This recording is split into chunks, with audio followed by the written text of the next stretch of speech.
প্রিয় বগুড়াবাসী, আপনারা সবাই কেমন আছেন? আশা করি ভালো আছেন। আজকে গিয়েছিলাম গাবতলী এক কাজে। কাজটা শেষ হওয়ার পর মনে করলাম ট্রেনে চড়ে আজকে যাব বগুড়ায়। তারপরে গাবতলী রেল স্টেশনে আমি আসি। টিকিট কাউন্টারে জিজ্ঞাসা করলাম বগুড়ার ট্রেন কয়টার দিকে আসবে। টিকিট কাউন্টারের লোক বলল যে 11:30টার দিকে ট্রেন আসবে। তারপরে অনেকক্ষণ ধরে বসে থাকার পর ট্রেন এলো। ওই ট্রেনেই আমি আর কি বগুড়া যাব। যেহেতু ট্রেনে আমি কোনোদিন চড়িনি, এটাই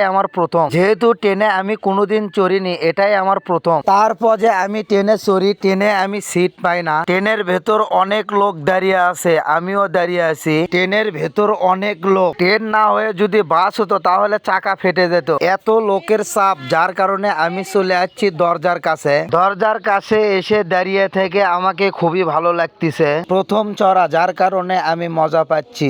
অবশেষে চলে এলাম বগুড়া রেল স্টেশনে। ট্রেন থেকে যখন লোক নামে তখন মনে হয় যে কি যেন এক হয়ে যাচ্ছে।